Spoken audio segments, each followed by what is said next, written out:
never actually filmed a video, I don't think, around golden hour, meaning sunset hour. Might be a little, might make the lighting look a little strange, but it's kind of a nice little shift as well. But I wanted to tell this story while it's fresh on my mind, and I'm sure for some of you guys this is a very relatable thing. I feel like for gay men, this is unfortunately it's not unusual, the story I'm about to share. So last night I went out here in Miami, and I went out with a straight group of people. So we were not at a gay bar. It was a typical bar in Miami, kind of a swankier, nicer venue. We were a group of about 7 to 10 people, and it was such a good energy the whole night. Like, it was a solid group. And it's so easy, I think, in a group that large for somebody to ruin it for everybody else. Somebody has an attitude, somebody's just has weird energy or is not friendly. And everybody was just fun, easygoing, open. And so we had a great time. And then one by one, the group got smaller as it got later in the night.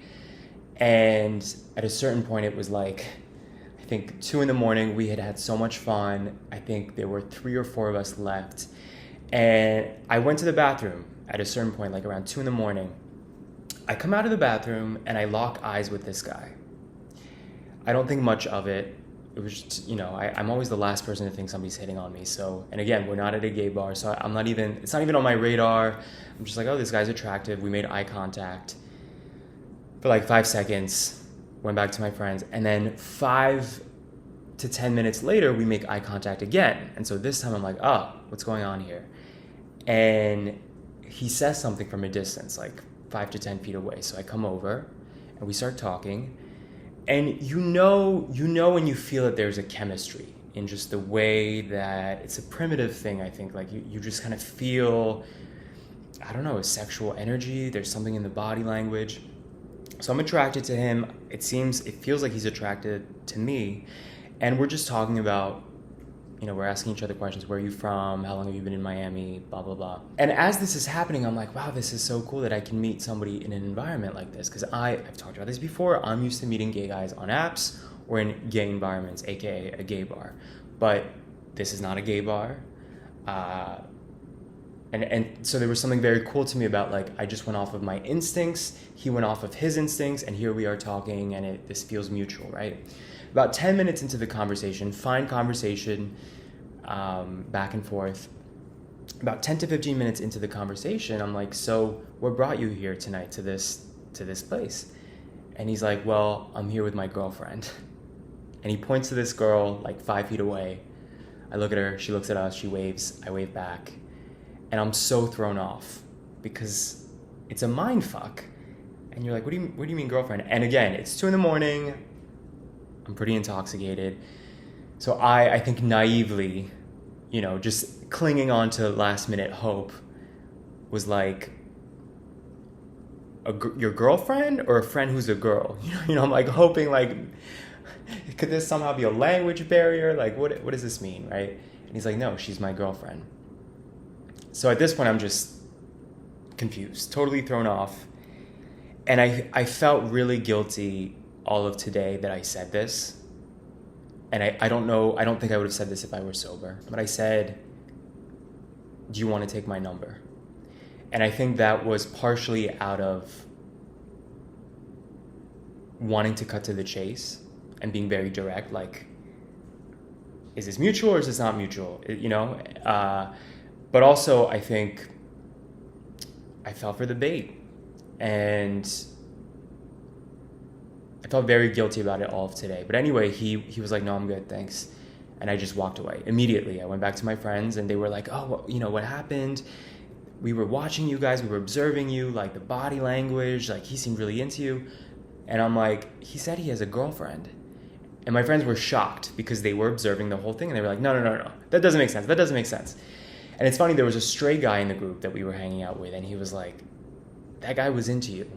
Like, he was leaning into you as you were talking. If anything, you were kind of more conservative and just playing off of him. But we saw him, like, kind of almost like create a shell around you. So it was such a mind fuck. And it ruined my night, which sucks because we had so much fun. And that was like the last, right after that we went home. And so that was the last thing on my mind. And then today I went from thinking, oh, here's a stray guy playing tricks and trying to like, you know, manipulate his girlfriend, manipulate guys. But today I realized I don't even think that that was his girlfriend. I think it was his friend. He was with a group of girls. But for all I know, he just wasn't interested and was trying to find a way to end the conversation, to turn me off so that I would leave, right? And the point of this, right, is like, you never know. You don't know what somebody's thinking when they send these weird mixed signals. But no matter what, it's just not meant to be. Like, this is not the kind of person I want to attract, right? Somebody who can't be clear with his intention, or who sort of throws a curveball like that. Like, that's fucked up. That's like gaslighting 101, to put somebody in a situation where you're leading them on and then suddenly you pull back. So I spent the whole day thinking about it, obsessing about it, as I tend to do, and then finally getting to the conclusion of I shouldn't care this much about somebody who doesn't have a role in my life beyond that one moment, and who clearly just seems to be a shitty person. Like, whatever his intent was, it's just not cool. But I think for me, and it's funny because I told my gay friend about this, and everybody else who I shared this story with, close friends, were straight women. And the gay guy got it, and nobody else got it. The others just couldn't relate. And some of them thought it was kind of funny because it's just so ridiculous. Like, what's this guy's deal? But I think as a gay person, that kind of experience is a huge trigger for me. And I think it is for a lot of gay guys. This nonsensical game of like, I want to show you I'm into you, but I also date girls, wink, wink, or I can't make up my mind, or I just want to mind fuck you. That's enough entertainment for me. Meanwhile, it was an interesting juxtaposition because one of my friends in the group was with that straight guy, and he was such a gentleman to her all night. And I was like, kind of jealous, thinking, this is not that uncommon for gay guys. And then I look over at my friend, and what's common for her is a guy treating her like royalty.